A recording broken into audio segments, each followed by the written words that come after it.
Recording started. আসসালামু আলাইকুম everyone. আজকে নতুন আরেকটা এপিসোড নিয়ে আপনাদের সামনে উপস্থিত হলাম। তো আজকে আমার সাথে উপস্থিত আছে আমার শ্রদ্ধেয় অনেক সম্মানীয় একজন বড় ভাই আমার ভার্সিটির। মানে I always look up to him, mister Shafayet Khan Shihab ভাইয়া। শিহাব ভাই, welcome to my podcast. Thank you very much, Sabbir, for inviting me. Hello so everyone, Assalamu alaikum. আমার নাম শাফায়াত খান শিহাব। আচ্ছা আচ্ছা। আমাদের নন পলিটিক্যাল পডকাস্ট, সবাইকে স্বাগতম জানাই।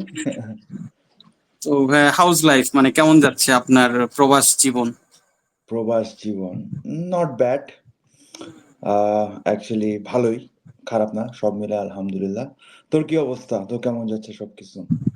How's আলহামদুলিল্লাহ everything in আলহামদুলিল্লাহ। Bangladesh? আলহামদুলিল্লাহ, so far so good. Complain করার কিছু নাই, আল্লাহ যেদিকে নিয়ে যাচ্ছে আলহামদুলিল্লাহ ভালো আছি। That's তো really good. আপনি লাস্ট 1 ইয়ার অথবা 2 ইয়ার হয়ে মানে অস্ট্রেলিয়া আছেন, তাই না? হ্যাঁ, অলমোস্ট তো 2.5 বছর হয়ে গেছে। সো ইয়া, আমি আসছি হচ্ছে 2022 তে, ফেব্রুয়ারি মাসে। So yeah, almost I think more than 2.5 বছর। আচ্ছা, তো শুরুর দিকের মানে কথা যদি জিজ্ঞেস করি যে হুম ওই হুম। সময় আপনি কি কি মানে স্ট্রাগল ফেস করছেন রিগার্ডিং মানে অ্যাব্রোড লাইফ, হ্যাঁ, মানে কমন কমন যেগুলো আর কি।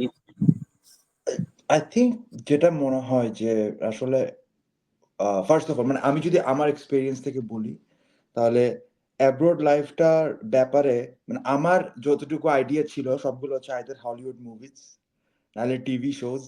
হ্যাঁ, মানে মিডিয়ার থ্রুতে যেভাবে আমাদেরকে ওয়েস্টার্ন ওয়ার্ল্ডের একটা আইডিয়া দেয়, সো ওইটাই আমার আইডিয়াটা ছিল। বাট এখানে আসার পর অ্যাকচুয়ালি বুঝতে পারি যে মানে ফর দ্য ফার্স্ট টাইম আমি পার্সোনালি অনেক শকে ছিলাম, আবার অনেক কিছু নর্মাল ছিল। সো আই থিঙ্ক কালচারাল শকটা একটা খুব আহ, মানে কি বলবো, ফ্যাক্টর হিসেবে কাজ করতেছিল ফার্স্ট টাইম। এটা শুধু আমার না, এটা মোস্ট অফ দ্য মানুষজনেরই হয়, যে একটা রিয়ালিটি চেক হয়, যে বাংলাদেশ থেকে হঠাৎ এখানে এসে একটা রিয়ালিটি চেক হয় যে life is not a bed of roses, and western world বা পশ্চিমা দেশ যেমনটা আমরা দেখে আসছি, ইন রিয়ালিটি এটা অ্যাকচুয়ালি এটার জাস্ট ওই যে বলে না যে tip of the iceberg, tip of the আইসবার্গই তো বলে না একটু, ওই যে ইয়া ইয়া, ওইরকম কিছু হ্যাঁ। একটা হবে। হুম। তো হ্যাঁ, ফার্স্টের দিনগুলো আসলে খুবই বাট এখন তো মানে ইউজ টু হয়ে গেছেন, রাইট? হ্যাঁ, এখন কাইন্ড অফ এটার সাথে হ্যাবিচুয়েটেড। এখন বলবো যে আমি যদি বাংলাদেশে যাই, তাহলে হয়তো আমি অনেক কিছুই প্রবলেম হইতে পারে। মানে কারণ এখানে থাকতে থাকতে একটা মানে যে সেটা আর কি, যে এই যে অভিযোজিত হয়ে গেছে, যে অভিযোজন ক্ষমতা যেটা বলে আমরা পড়ে রাইট আসছি, রাইট কাইন্ড অফ রাইট। ওইটার মতো। হ্যাঁ হ্যাঁ, অবশ্যই। আর আরেকটা জিনিস আমি একটু অ্যাড করতে চাই, মানে আপনি বাংলাদেশ ছাড়ার আগে যে মানুষটা ছিলেন আর এই 2 বছর বা 2.5 বছর যে অস্ট্রিয়াতে ছিলেন, তো হুম। এই সময়টুকুতে আপনি কিন্তু আমার মনে হয় আর কি মানে অন্যভাবে নিজেকে শেপ হয়েছে আপনার পার্সোনালিটি। আপনার কি মনে হয় এই সম্পর্কে? এটা ট্রু, অফকোর্স। এটা জাস্ট আমি আমার যেটা আরেকটা ব্যক্তিগত বিশ্বাস, এটা যে শুধু অস্ট্রেলিয়া আসলে হয় এরকম না, এটা তোর ক্ষেত্রে হয়েছে, সবার ক্ষেত্রে হয়েছে। আমার যেটা পার্সোনালি আমার মনে হয় যে এখানে আসার পর লাস্ট 2.5 বছরে একটা হিউজ, কি বলবো, যে আমি যেভাবে চিন্তা করতাম পৃথিবীর সবকিছু ফিলোসফিক্যালি বা আমার আইডিওলজি এন্ড এভরিথিং, এখানে আসার পর আমার মনে হয় যে প্রতি পদে পদে ওইটা অ্যাকচুয়ালি মানে আমি চ্যালেঞ্জড হইছি। অ্যান্ড এবং তুই যেটা বললি যে মানে আসার আগের মানুষটা আর এখন হয়তো মানুষটা সেম, বাট আমার মনে হয় চিন্তা ভাবনার কিছুটা হইলেও পরিবর্তন হয়েছে। মানে আই মানে try way my of best, thinking বা লাইফ ওয়ে অফ ফিলোসফিটা অনেক চেঞ্জ থিংকিং, হয়েছে। Philosophy and everything. এবং একটা একটা জিনিস আমার সবসময় মাথায় ঘোরে, আমি শিখছি যেটা, সেটা হচ্ছে আমি জানি না এই পডকাস্টটা অনেকে দেখবে, আহ, যারা যারা দেখবে তাদের কিভাবে নেয়, বাট আমার যেটা পার্সোনাল লার্নিং সবচেয়ে ইম্পর্টেন্ট যেটা আমি শিখছি, সেটা হচ্ছে I actually understood how does it feel like to be a minority in this country, মানে ইন এ কান্ট্রি। তো মানে এই Huge, ব্যাপারটা অনেক বড় এটা একটা একটা পয়েন্ট বললেন। এটা একটা হিউজ, মানে এটাকে কি বলেন যে আমরা টার্কে, আমরা তো ব্র্যাকের স্টুডেন্ট, ব্র্যাকের আমরা টার্কে একটা জিনিস শিখছিলাম যে মানে এটাকে আমি নিউট্রাল পার্সপেক্টিভ বলবো না, বাট একটা মানে একটা প্যারাডাইম শিফট হয়েছে the way I think, the way I see the world. যেমন একটা জিনিসটা যেটা বললাম যে being a minority how does it feel like. আরেকটা যেটা আমি শিখছি সেটা হচ্ছে যে আহ, কিভাবে সারভাইভ করতে হয় ইন এ ট্রু সেন্স। মানে একটা কমপ্লিটলি আমার থেকে প্রথম মনে হইতো যে আমি একটা I think I have taken the biggest, I think I have taken the, মানে কি বলবো, সবচেয়ে আমার লাইফে সবচেয়ে রং ডিসিশনটা আমি নিছি এখানে এসে।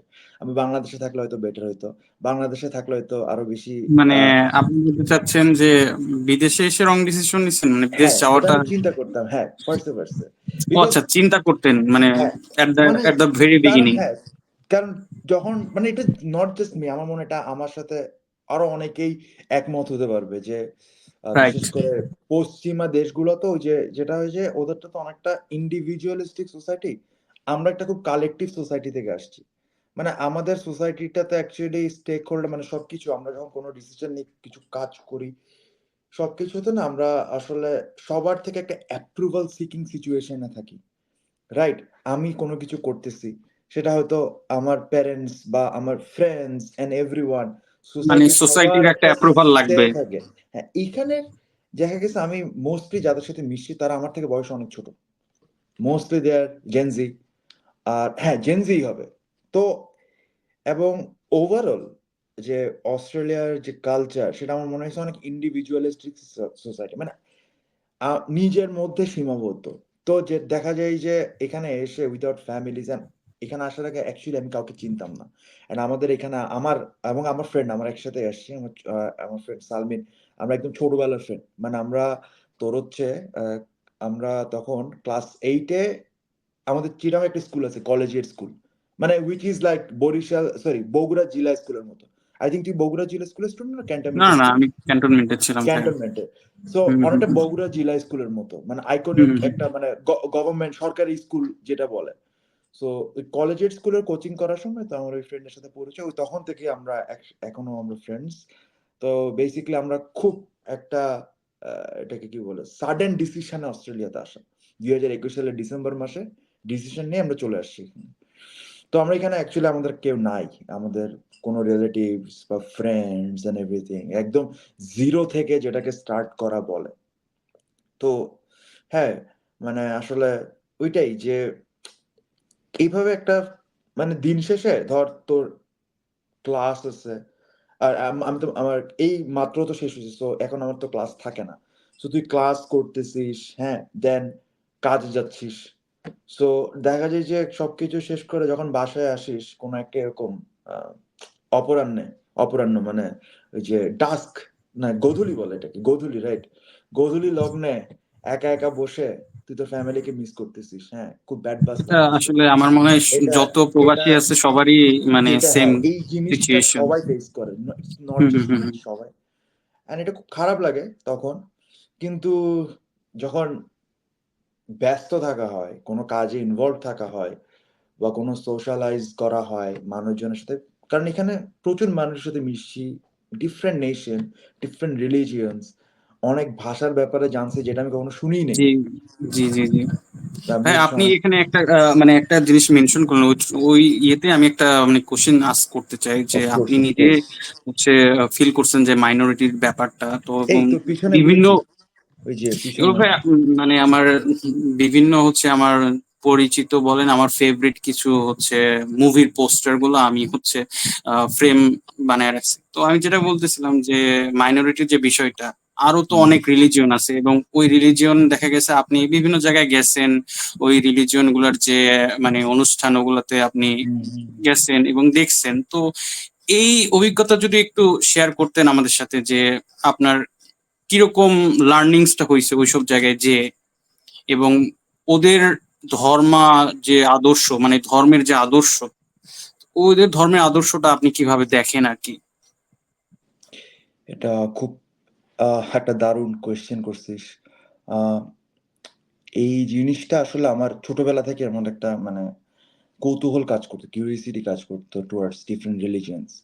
মানে I am a Muslim, I was born as a Muslim, I was raised as a Muslim, কিন্তু অনেক ইসলামের অনেক কিছু আমি জানি না বা শেখা হয়নি, বা অনেক ঘাটতি আছে আমাদের ধর্মের সম্পর্কে, কোর্স কিন্তু মানে সবার সবার মাঝে আছে জিনিসটা। সবার মাঝে আছে। তো তাও যেটা হয় যে অন্যান্য ধর্ম, অন্যান্য ফেইথ, যে তাদের যে পারসেপশন, এটা জানার আমার সবসময় একটা ইচ্ছা ছিল। কিন্তু দেখা যায় যে আমাদের বাংলাদেশে আসলে আমাদের ওইভাবে কখনো হয় নাই বা জানা হয় নাই। বা দেখা গেছে সার্কামস্টেন্সেস এর কারণে এই ধরনের ইচ্ছাগুলো তখন জাগে নাই। বা এই কিউরিওসিটিটা তখন কাজ করে নাই। কিন্তু বা ভাই এখানে আমি আসার যদি পর বলি এটা একটা ট্যাবু হিসেবে দেখা হয় জিনিসটা, আপনার কি তাই অ্যাকচুয়ালি মনে ইউ আর হয়? রাইট। এটা অনেকটা আমার মনে হয় ট্যাবু হিসেবে দেখা হয়। কিন্তু এখানে আসার পর আমি আসলে দেখা গেছে যে ইটস মানে বাংলাদেশের যে এনভায়রনমেন্ট আর এখানের মধ্যে এটার কমপ্লিটলি চেঞ্জের একটা এনভায়রনমেন্টের পিছনে রিলিজিয়ন অনেক বড় একটা বিষয়। মানুষ হয়তো বলবে যে সবকিছু ধর্ম অনেক ঠিক না, কিন্তু ধর্ম কিন্তু অনেক বড় একটা ব্যাপার কালচারালি এন্ড এভরিথিং অফকোর্স, এই অফকোর্স। দেশের। এবং যেমন যেমন যদি আমি বলি ক্রিশ্চিয়ানিটি নিয়ে, ক্রিশ্চিয়ানিটির ব্যাপারটা আমি এখানে এসে দেখলাম যে ইটস আমরা যতদূর জানি ক্রিশ্চিয়ানিটি সম্পর্কে আমাদের দেশে, আমরা অনেক সময় অতটুকু জানা হয় না ক্রিশ্চিয়ানিটি বা খ্রিস্টান সম্পর্কে। আমাদের একটা মানে আমাদের ধর্ম অনুযায়ী আমরা যতটুকু জানি সেটা আমাদের আহ, মানে কি বলবো যে মানে ধর এখানে এসে মসজিদ কিন্তু নেই, খুব কম। না, খুবই তো কম, দেখা হ্যাঁ। গেছে যে শুক্রবারে জুমার নামাজ পড়বো, তো যেখানে পড়তেছি সেটা হচ্ছে একটা চার্চ।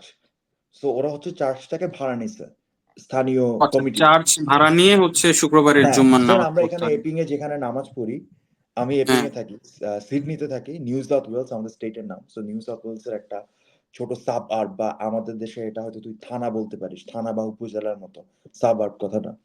সো ওখানে আমাদের এখানের মধ্যে হচ্ছে আমরা নামাজ পড়ি ফ্রাইডেতে একটা চার্চে। সো চার্চটা হচ্ছে একদিনের জন্য ভাড়া নেই, ইভেন ঈদের নামাজটা ওখানে হয়। বাট ইউনিভার্সিটিতেও তাহলে ভাই আমাদের এখানে একটু বলি, অন্যান্য যে হ্যাঁ, নামাজ পড়তে হয় সেগুলা সেগুলা কি নিজের রুমেই পড়তে হয় নাকি অন্য কোনো হ্যাঁ, জায়গায় আছে? এখন ধরেন হচ্ছে আরো তো পাঁচ ডিপেন্ড ওয়াক্ত করে, নামাজ। ডিপেন্ড করে। ধর এখানের মধ্যে ২ টা একটা সাভার আছে। একটা হচ্ছে অবার্ন, আরেকটা হচ্ছে লাকেম্বা। সো বা এরকম আরো কিছু মুসলিম মেজরিটি সাভার্ব আছে যেখানে ধর আরব কান্ট্রিজ এর লোকজনরা থাকে, বা পাকিস্তানি, বাংলাদেশি, হ্যাঁ, ভারতীয় মুসলিম অধ্যুষিত এলাকা। তো ওখানকার নিজস্ব মসজিদ আছে এবং খুব সুন্দর, সুন্দর কিছু মসজিদ আছে। ইসলামিক রিসার্চ সেন্টার আছে এন্ড এভরিথিং। কিন্তু আমরা তো একটু দূরে থাকি এবং সবসময় দেখা যায় যে ওই সাবারবে গিয়ে যদি নিজেদের প্রাইভেট ট্রান্সপোর্ট না থাকে, যাওয়াটা সবসময় কিন্তু একটু কঠিন। সো আমাদের এখানে এখানে পড়া লাগে। So এই জিনিসটা প্রথমে আমার কাছে খুব জিনিসটা অবাক লাগছে। যেমন এখানে আজান শোনা যায় না, এখানে আজান নাই। বাংলাদেশের সাথে কিন্তু একটা মেজর ডিফারেন্স। এবং রিলিজিয়ন কিন্তু অফকোর্স এটা ফ্রম মাই পার্সপেক্টিভ, আমাদের কালচারটা ওয়েস্টার্ন কালচার এবং আমাদের কালচারের মধ্যে ইস্টের কালচারের মধ্যে ডিফারেন্সের পিছনে কিন্তু রিলিজিয়নটা অনেক বড় একটা ফ্যাক্টর। তো ক্রিশ্চিয়ানিটি সম্পর্কে যেমন এখানের মধ্যে অনেক সেগমেন্ট আছে, অনেক সেক্ট আছে। যেমন ব্যাপটিস্ট আছে, তারপর হচ্ছে ক্যাথলিক আছে, হ্যাঁ, দেন অর্থোডক্স ইস্টার্ন ক্রিশ্চিয়ানিটি আছে। তো অনেক ভাগ আছে ওদের বিলিফ সিস্টেমের মধ্যে, কিছু ডিফারেন্সেস আছে। So এগুলো এখানে আসার পর শিখছি, জানছি। ইভেন আমি নিজে অনেক সময় আচ্ছা, আমাদের এপিং এ একটা চার্চ আছে, Baptist church, Epping Baptist church. I am not sure Baptist বলে ব্যাপটাইজড বলে, আই থিঙ্ক ব্যাপটিস্ট। ব্যাপটিস্ট, ভাই ব্যাপটিস্ট। তো যেটা হয় যে আমার ব্যাপটিস্ট। এখানে আসার পর প্রথম যখন খুব একা লোনলি ফিল হইতো, ব্যাড বাস খাইতাম, মানে দুনিয়ার সব চিন্তা মাথায় ঘুরতো, তখন আমি হচ্ছে এখানে আমাদের ওই চার্চের সামনে একটা বেঞ্চ আছে, বেঞ্চের পাশে একটা গাছ। তো ওই বেঞ্চে আমি সবসময় একা একা বসে থাকতাম, ওখানে বসে বসে কফি খাইতাম। তো ওখানে বসে থাকতে থাকতে এরকম চার্চের অনেক মানুষজনের সাথে আমার পরিচয় হয়েছে। তো ওরা মাঝে মধ্যে ডাকতো ওনাদের প্রোগ্রামে, আমিও যেতাম। এবং ওখানে মধ্যে দেখা যায় যে একটা প্রোগ্রামে গেছিলাম, সেটা হচ্ছে Alpha. Alpha is basically a program ওরা লঞ্চ করছে, ইটস অ্যাবাউট নোয়িং জিসাস। এখন আমরা মুসলিম, অফকোর্স আমাদের কাছে হজরত ঈসা ইবনে মারিয়াম বা হজরত ঈসা আলাহ Islam is a prophet. But ওদের কাছে ওদের পারসেপশন বা ন্যারেটিভ অনুযায়ী বা ওদের রিলিজিয়াস বিলিফ অনুযায়ী Jesus is God. So I am not sure, আমি ঠিক ওইভাবে যেহেতু আমার নলেজ অনেক কম, I just attended and I learned যতটুকু আমার সম্ভব আমি জানছি। So Jesus is a God to না দেম। ভাই, এটা কি ব্যাপটিস্টের পার্সপেক্টিভ বলতেছেন আপনি, নাকি ওরা ভাবে যে son of sorry, god son এটা of ভাবে? God, son of God, yes, my bad, সেটাই Jesus বলতে is চাচ্ছি। son of God, son of God। তো ওরা যেটা হচ্ছে, আই থিঙ্ক এটাকে ট্রিনিটি বলে। So I am not an anthropologist, বা যতটুকু আমি জানলাম, কিন্তু আলফাতে গেলাম, এবং এবং যে জিনিসটা আমার ভালো লাগছে, দে নিউ আমি মুসলিম, এবং ওরা ওইভাবে আমাকে প্রপার রেসপেক্ট দিয়ে কথা বলছে, ইভেন আমাকে বাইবেলও গিফট দিছে, আমার পারসেপশন জানতে চাইছে, আমার রিলিজিয়ন কি বলে। অ্যান্ড এটা এটা খুব ভালো লাগছে। আমি প্রায় ৩-৪ দিন গেছিলাম। দেন পরে ব্যস্ততার কারণে যাওয়া হয় নাই। অ্যান্ড মানে ওদের, আমরা তো বলি দাওয়াত কার্যক্রম। ওদের ওরা ওদের ভাষায় যে এখানে দেখা যায় যে এখানে বিভিন্ন স্ট্রিটে দেখা যায় তারা তাদের দাওয়াতি কার্যক্রম চালাচ্ছে। এবং এটা খুব সুন্দর। আমার থেকে ভালোই লাগে জিনিসটা। আমি এনজয় করি ওদের সাথে যে কথা বলি। And everyone is very open minded and nobody gives a shit. মানে কেউ ধর, আচ্ছা। মানে খুব রেসপেক্টফুল তারা সবকিছুর হুম, ব্যাপারে। মানে মানে প্রত্যেক আমিও, ধর্মের প্রতি সহনশীল। হ্যাঁ, সহনশীল। এবং এখানে যদি সহনশীল না হয়, তাহলে কিন্তু আসলে দেখা যাচ্ছে এখানে খুব ডাইভার্সিফাইড। মানে প্রত্যেক পশ্চিমা দেশ খুবই diversified. It's just not one belief. নানান জাতের নানা মানুষ, এবং মানে দেখা যায় যে ধর্মর ধর্মর বিভিন্ন কালচার অনুযায়ী তাদের ধর্মীয় যে আচার অনুষ্ঠান সেগুলো কিন্তু ডিফারেন্ট হয়। তো দ্যাটস ওয়াই আই থিঙ্ক ওদের মধ্যে সহনশীলতা অনেক উচ্চ পর্যায়ের। এবং শুধু খ্রিস্টিয়ানিটি না, যেমন হচ্ছে আমি একবার হচ্ছে বাহাই ফেইথ, আমার একটা ইন্টারেস্ট ছিল বাহাই ফেইথ নিয়ে। আমি ফার্স্ট শুনলাম এই ফেইথ সম্পর্কে, জানতাম না। আচ্ছা, তো বাহাই, যদি আমি বলি, বাহাই ফেইথ হচ্ছে তোর নিউয়েস্ট, যেটা বলা হয় যে এইব্রাহিমিক রিলিজিয়ন। মানে বাহাই ফেইথের আই থিঙ্ক সময়কাল, উত্থানের সময়কালে ১৮০০ শতকের দিকে ইরানে। ইরান কিন্তু বেসিক্যালি অনেক মানে ধর্মের জন্মস্থান, জন্মস্থান, এরকম যেমন কিছু একটা। জরথুস্ট্র জরথুস্ট্র। বলে বাংলায়, ইংলিশে এক্স্যাক্টলি, বলে হুম হুম। জোরাস্ট্রিয়ানিজম বা হ্যাঁ জোরাস্ট্রিয়ানিজম। হ্যাঁ যেমন হ্যাঁ হ্যাঁ। হচ্ছে ভারতের বমান ইরানি, তারপর হচ্ছে ফ্রেডি মার্কারি, এরা কিন্তু ভারতে বলে পার্সি রিলিজিয়ন, পারস্য থেকে আসে পার্সি। সো জোরাস্ট্রিয়ানিজম এখনো যাওয়া হয়নি, বাট মানে আমি অনেকজনের সাথে আমার পরিচয় হয়েছে যারা হচ্ছে, ও হ্যাঁ, বাহাই ফেইথ। সো একদিন হচ্ছে আমরা একটা বিচে যাচ্ছি। তো বাহাই ফেইথ নিয়ে আমি আমাদের টুকটাক ২০ সালে যখন করোনার সময়, তখন আমি রিসার্চ করছিলাম বাহাই ফেইথ নিয়ে। এবং ওদের একটা মেইন যে বিশ্বাস সেটা হচ্ছে যে you can be a Hindu, you can be a Muslim, you can be a Christian, but still you can be a Baha'i. So মানে তোমার নিজস্ব ধর্ম ত্যাগ করতে হবে না, তোমরা বাহাই হতে পারবা।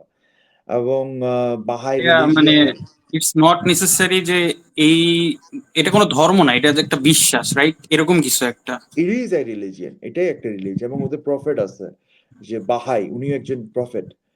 সো আচ্ছা আচ্ছা আচ্ছা আচ্ছা। তো এটা রিলিজিয়ন, বাট ওরা যেটা বিশ্বাস করে সেটা হচ্ছে, if I am not wrong, যে এটা একটা উম মানে যতগুলা বিশ্বের এর আগে যতগুলো ধর্ম ছিল সবগুলার একটা কন্টিনিউয়েশন হচ্ছে বাহাই।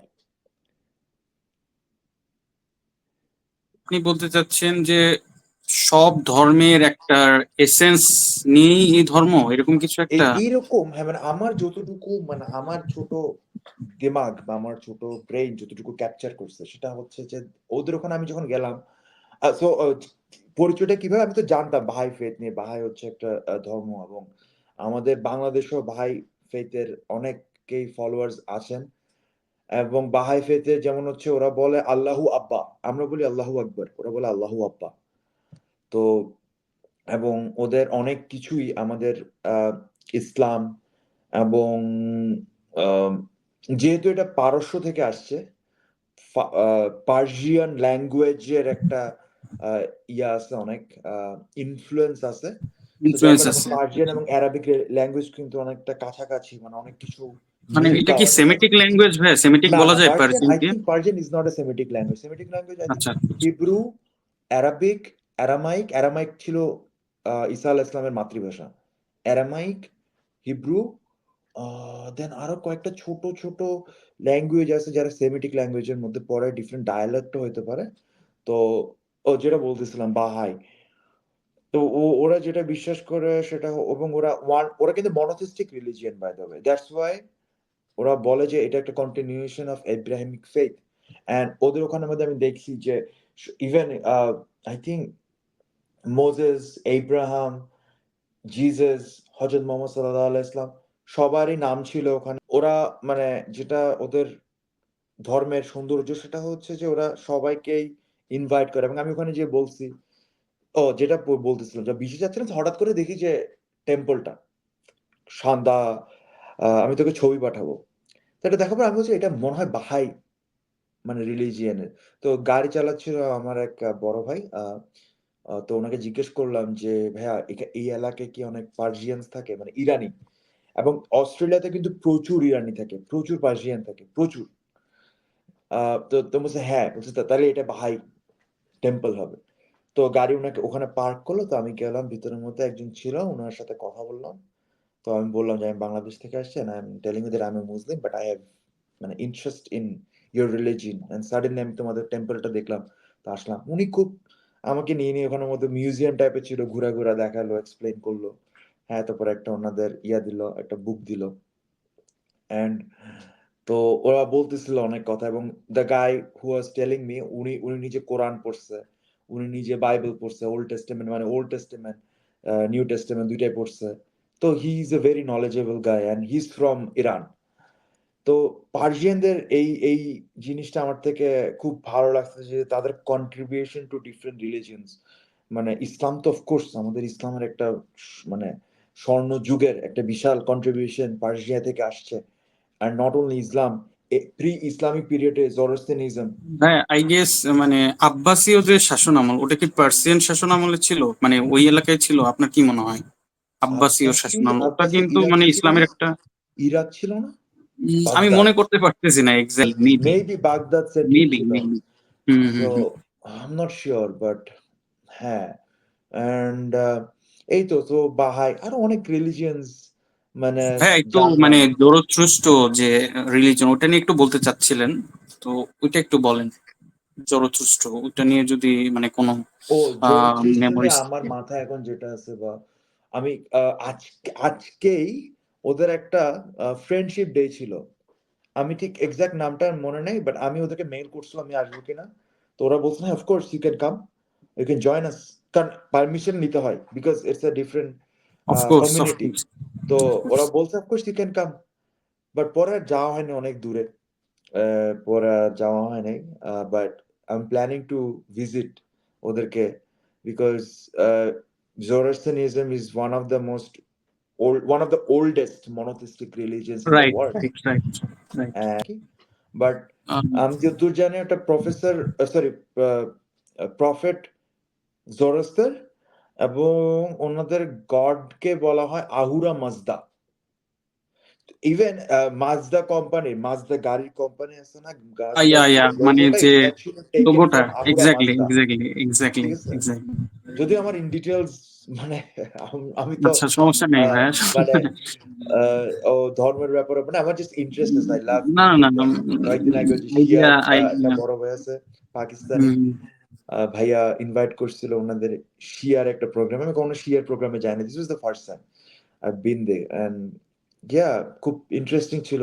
মানে ডিফারেন্ট ফেইথস মানুষজনের সাথে কালচার মানে অনেক কিছু শেখা যায়, জানা যায়। এটা ট্রু মানে I am really grateful even যে ভাইয়া মানে হুম, একটা জিনিস খুবই মানে ইনসিস্ট করা হয় যে প্রত্যেকটা মানুষকে যদি তার সামর্থ্য থাকে একবার হলেও বিদেশে একটা মানে অ্যাটলিস্ট লেখাপড়া করে আসা উচিত আমি মনে করি পার্সোনালি। তাহলে দেখা আচ্ছা যায় যে তার মানে মস্তিষ্কের যে বন্ধ জানালা এগুলো খুলে যায় এবং খুলে নতুন যায়। নতুন পার্সপেক্টিভ সম্পর্কে সে জানতে পারে। পৃথিবী দেখার যে পার্সপেক্টিভ এটাও মানে চেঞ্জ হয়ে যায়।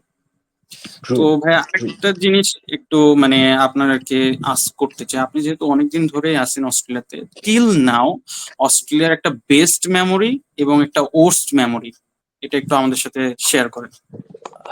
Best memory and worst memory.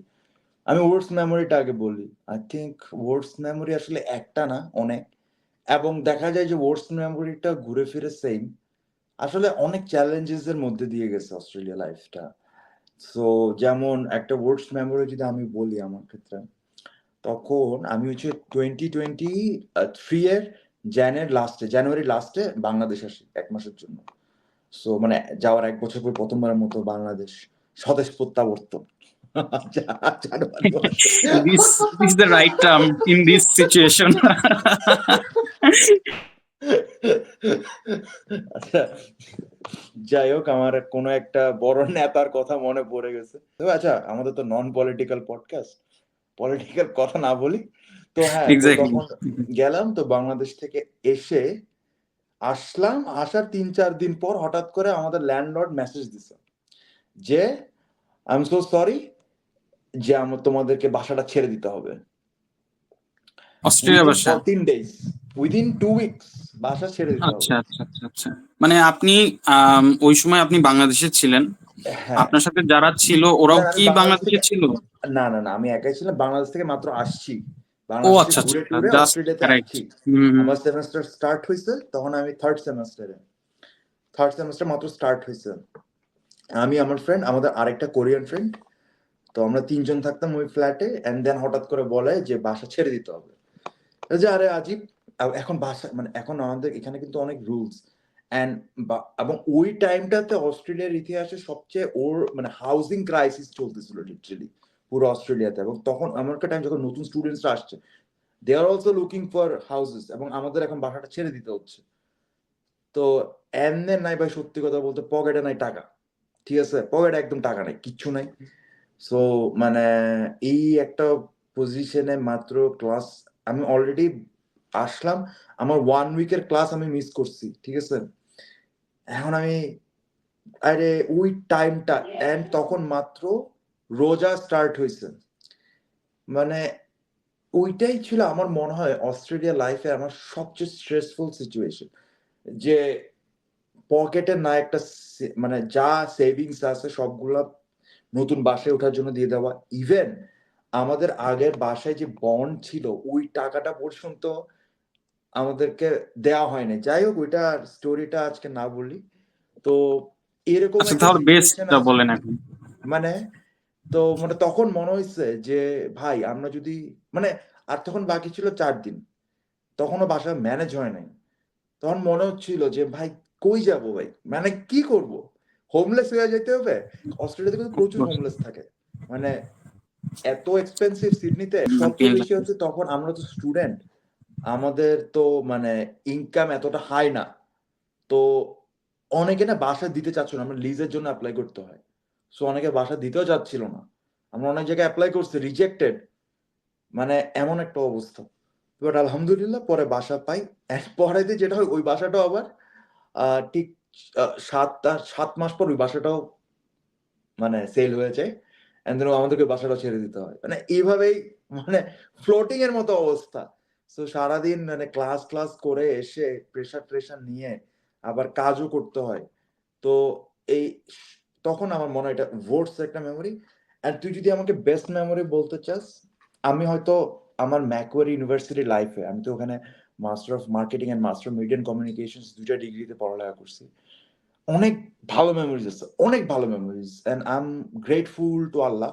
And আমি অনেক জনের সাথে মিশতে পারছি, অনেক কিছু জানতে পারছি, শিখছি। অনেক অ্যাচিভমেন্টও ছিল। বাট ওগুলা আসলে কিছুই না। আমার সবচেয়ে বেস্ট মেমোরি ছিল যখন 5th অফ অগাস্ট লাকেম্বা নামে একটা জায়গা, এখানের মানে বাংলাদেশ অধ্যুষিত এলাকা, ওখানে যেয়ে যখন আমরা চিল্লাচ্ছি, নাচতেছিলাম যে শেখ হাসিনার পতন হইছে। ঠিক আছে? ওইটাই হচ্ছে আমার অস্ট্রেলিয়া লাইফের সবচেয়ে বেস্ট মোমেন্ট। অ্যান্ড বিশ্বাস কর, আমি মানে non political podcast, but political কথাবার্তা বলতে হবে, আসবে আমরা আসবে, বাংলাদেশ এখন যেহেতু মানে বাংলাদেশের যে একটা সিচুয়েশন মানে সামহাও এটা চলে আসবে। চলে আসবে। মানে ওই সময়টা মানে 16 জুলাই তো একদম ফুল স্কেলে স্টার্ট হইলো। আম যে শহীদ আবু সাইদের মৃত্যুর পরপরই মূলত আন্দোলনটা ডিফারেন্ট মানে মানে ভাবে এসকেলেটেড হইছে। আমাদের ব্র্যাকে ডিফারেন্ট অ্যাটাক করলো। ডাইমেনশনে। হুম হুম হুম হুম। আমি 18 ব্র্যাকের জুলাই কথাটাও বলতে চাই বাট একটু পরে, বাট এটা বলি। তো আ আই থিংক এই ব্ল্যাক আউট শুরু হইছে মনে হয় 18 তারিখ কি 19 তারিখ? 18 তারিখ রাতে যখন হচ্ছে মানে প্রাইভেট ইউনিভার্সিটির সাথে যে সংঘর্ষটা হলো পুলিশের, হুম। তারপর হ্যাঁ, পরেই হ্যাঁ। হচ্ছে মানে সন্ধ্যার দিকেই ব্ল্যাক আউট হয়েছে। হ্যাঁ, এবং বিশ্বাস কর ভাই, মানে 18 তারিখ ব্ল্যাক আউটটা হইলো। আমরা এখানে মানে লিটারেলি ফেসবুকটা পুরো গোস্ট টাউন হয়ে গেছে। কেউ নাই। মানে ১ দিন চলে গেছে, ২ দিন চলে গেছে, ৩ দিন চলে গেছে। মানে আ ৩ দিন আগের পোস্ট, ৪ দিন আগের পোস্ট।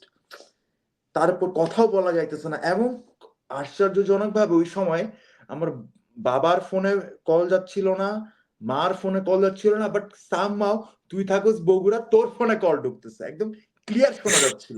আচ্ছা। ঠিক আছে? এবং মানে ভাইয়া আরেকটা জিনিস হ্যাঁ, আমি একটু অ্যাড করি, সেটা হচ্ছে আমরা যখন মানে ইন্টারনেট আসলো 24 তারিখে, চব্বিশ হুম, তারিখে মোস্ট প্রবাবলি ইন্টারনেটটা আসছে, তখন আমি আগের পোস্টগুলো দেখতেছিলাম এবং আমাদের যে সিনিয়ররা বা ব্যাচমেটরা দেশের বাইরে আছে তাদের আমি পোস্টগুলো দেখতেছিলাম, এবং তারা যে কি একটা ভয়ানক সিচুয়েশনের মধ্যে ছিল, ওরা ভাবতেছিল বাংলাদেশে আসলে কি হচ্ছে। মানে এক্সাক্টলি। মানে খুব ভয়ঙ্কর একটা সিচুয়েশন হয়তো হচ্ছে, দ্যাটস ওয়াই দেশের মানে সব ইন্টারনেট অফ, কারোর সাথে যোগাযোগ করা যাচ্ছে না। যোগাযোগ হয় না। হুম। তাই তো আপনারও তো সেম একটা ফিলিং আসছে। মানে আসলে টাইমটা কি বলবো? মানে আ ভোটস টাইম মানে নিঃশ্বাস বন্ধ হয়ে যাবার মতো। আ রাইট। মানে একে তো হচ্ছে মানে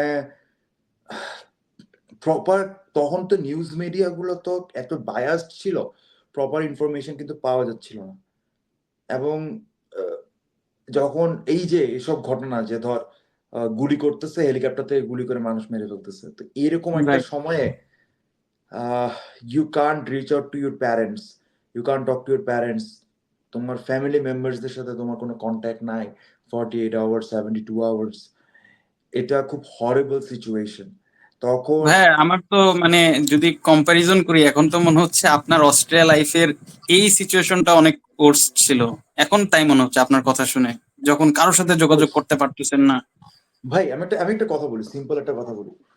আমি অস্ট্রেলিয়া লাইফে আসার পর আমার একটা হবি বলতে পারো ছিল হচ্ছে আমি ডিফারেন্ট মানে প্রোটেস্টে যাইতাম।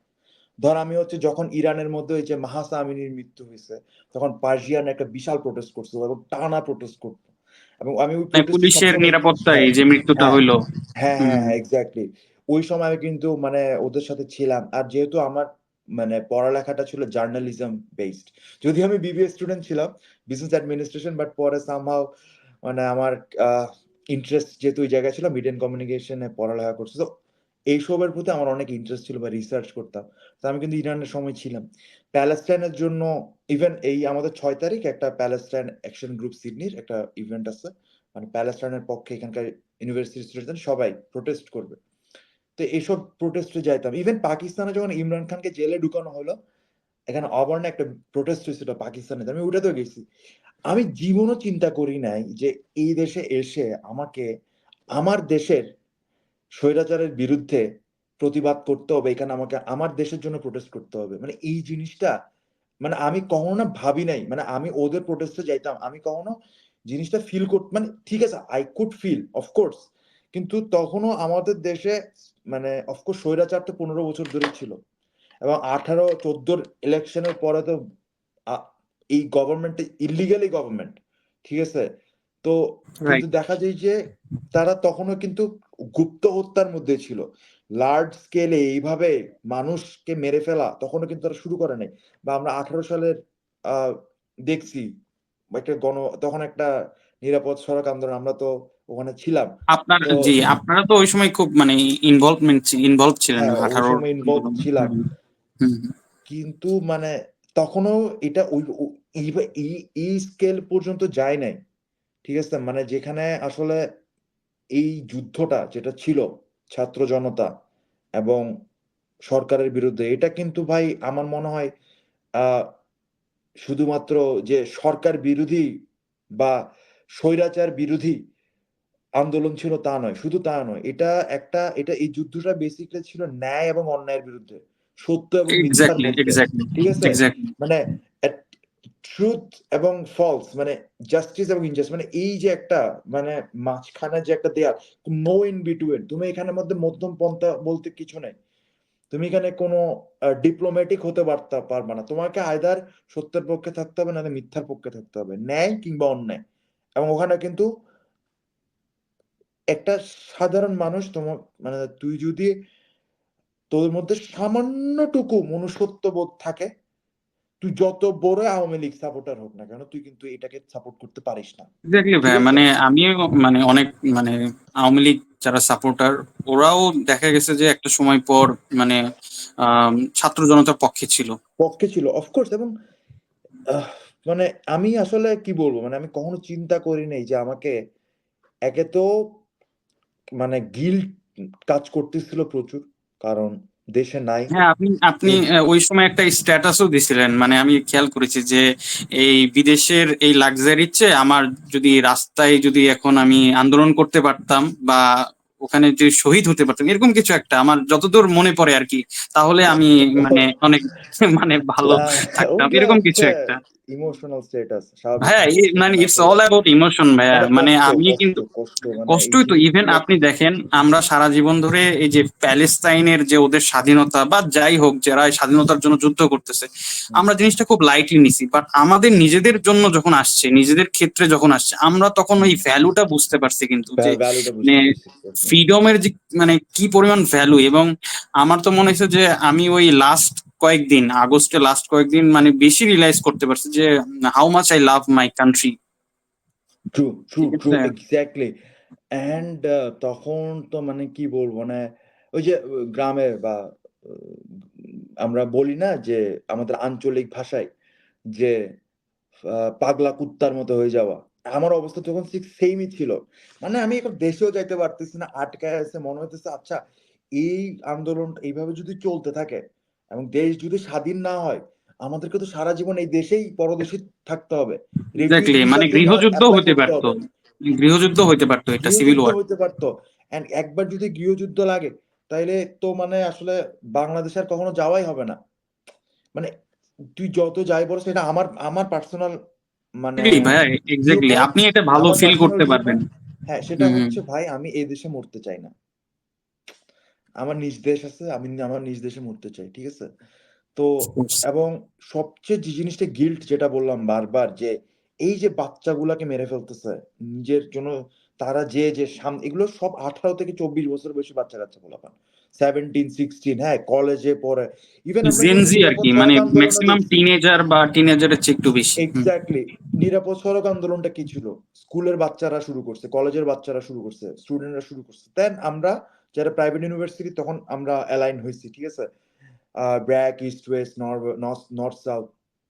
তো এখানেও দেখ, মানে জিনিসটা হচ্ছে যে এই ছোট ছোট ছেলেগুলো মারা গেছে, সাধারণ মানুষ রোডে গুলি খেয়ে মারা গেছে, আর আমি এখানে বিদেশে আছি, কোনো কিছুই করতে পারতেছি না। মানে কার্যত মানে বলতে গেলে যে তখন আমার মনে হয়েছে যে আমার হাত পা বাঁধা, ইচ্ছে আমি ওখানে যে মারা যাওয়াটা আমার জন্য শ্রেয় ছিল। এক্স্যাক্টলি, এক্স্যাক্টলি এরকম মানে মিনিংটা এরকমই ছিল, আপনার স্ট্যাটাসের মিনিংটা হ্যাঁ। জাস্ট এরকমই ছিল।